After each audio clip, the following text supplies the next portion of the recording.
Big honor today for those of you who make it a point to give back to the community. Some brand new national rankings are out, and they put part of the state of Connecticut very high on the list when it comes to volunteering. News 8's Ken Pierce joins us live from our New Haven newsroom with some of the reasons why. Ken. And Keith, this is done by the branch of the federal government in charge of encouraging volunteerism all over the country. Minneapolis and St. Paul, the Twin Cities, top the list, but Hartford has moved up to a respectable number 20. It turns out people in the Hartford area are good at getting each other's backs. I volunteer for food share in local schools and with local shelters and stuff. Like I have done in the past with pets or like in Mount Sinai Hospital with patients and everything. Yeah, I see examples every day. Like what? Giving stuff to the homeless.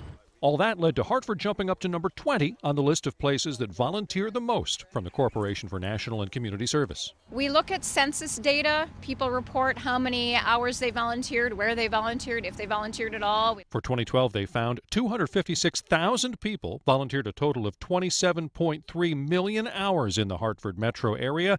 They estimate all that time is worth more than $604 million. The rank of number 20 on the list means that the Hartford area has jumped 7 places. But why? What is driving people to give more of their time? The answer often is bad news, like the wave of volunteering after the shootings at Sandy Hook Elementary. The Newtown tragedy, I believe, drove a lot of people to volunteer. They couldn't save the life of a child, but they could help somebody in their community. But there are always happier reasons, too. Why do you volunteer your time? I felt like I needed to give back to the community. I mean, it's a good community, and they do a lot. I just felt like I needed to give back.